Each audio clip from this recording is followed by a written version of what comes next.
Hello, hello, we got another limited edition from Goat Guns. This one is going to be, I believe it's called Clyde, I think, like Bonnie and Clyde.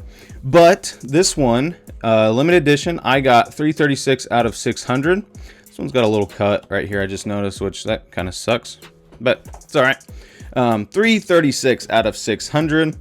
We are going to take our handy dandy knife and try to keep this box as nice as possible. We're gonna pull this one out. Clyde, yes, Bunny's Clyde. So not Bonnie, but Bunny's Clyde. This is the Tiffany blue free flow AR-15 style. Very nice style. I really like this one. And then you got the assembly guide and all the other goodies that you always get. Scratch off. But Tiffany blue, I usually don't like the color. Like, this isn't like a big color that I like, but I really like the attachments and how this one looked. So I'm a big AR-15 guy. That is like one thing that I gunsmith in, so you know, very familiar with it. Oh, it's like a matte style. It's like a matte paint, like a chalk paint. That's nifty. They are nifty. That's nice. So there is our upper receiver, lower receiver, and the free float foregrip. Let's go ahead and put the suppressor on. Now, last time I had the free float foregrip, I had to take off the actual foregrip to thread it into, and this one might have to thread the suppressor onto the barrel. And it's because the barrel gets a little angled in there. I mean, I don't know why it does that, but might have to do that for this one as well. All right, so let's just go ahead and do that. Man, you guys can really see it on my black mat. I've been wanting to get a different black mat, or a different mat, because this one's black and all the pieces to these goat guns are usually black, so it's kind of hard to tell.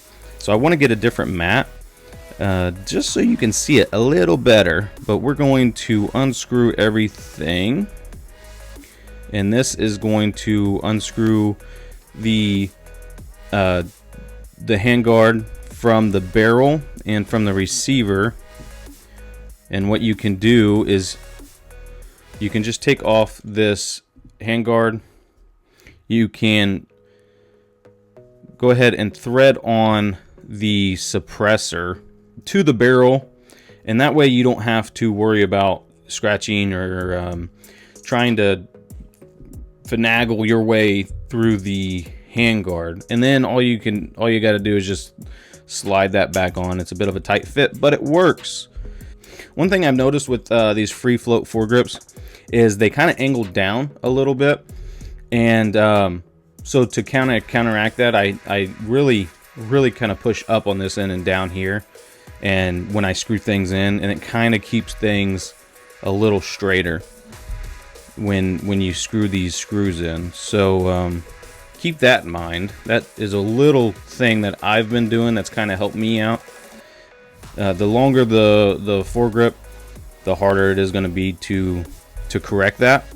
But here we go. There is our suppressor integrated into our rifle, so that's very nice.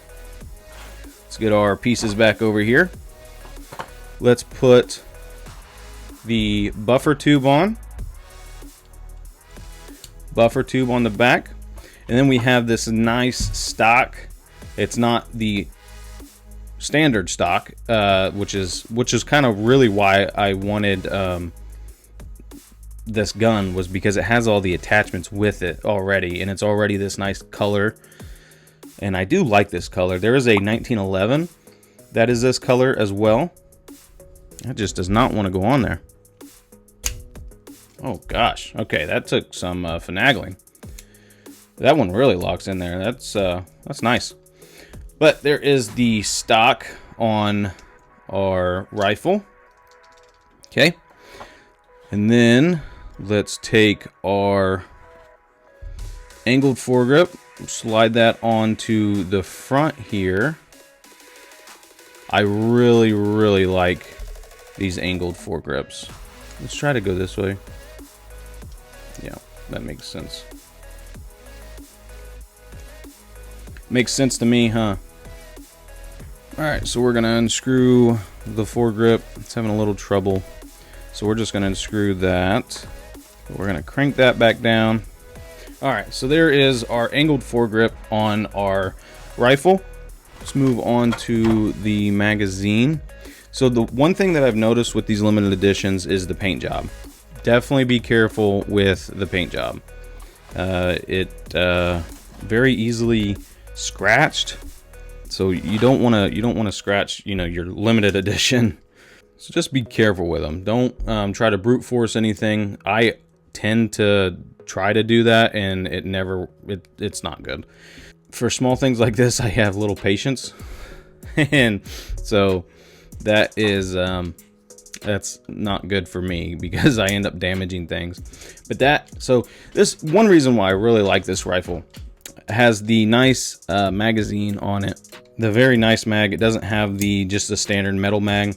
Angled foregrip, special buttstock, and then it even has a red dot. And look, see, there is the fake glass in the red dot.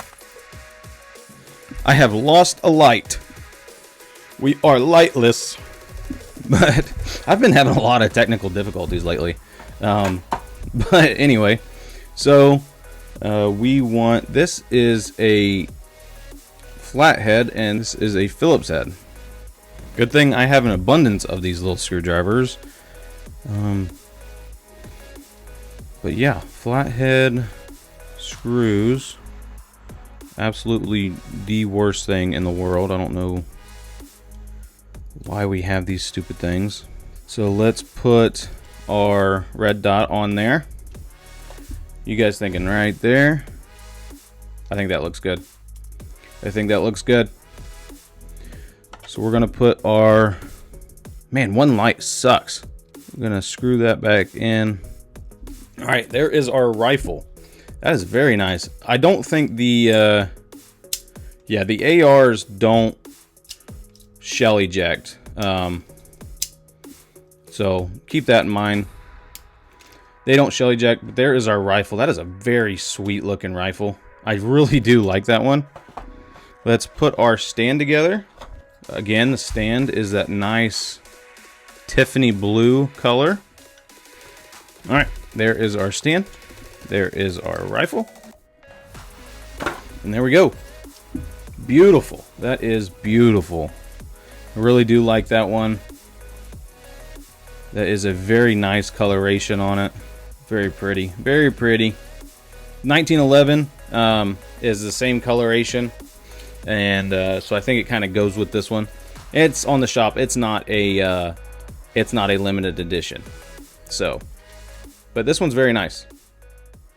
That's all I got for you guys. This is another limited edition. They got more coming. So we'll check those out when they come. But thanks for hanging out in the squad room, guys. I will see you in the next one. Peace. Everybody just do your thing. Wake up, today's gonna be a good day. Wake up, today's gonna be a good day. Wake up, today's gonna be a good day. Wake up, today's gonna be a good day. Wake up.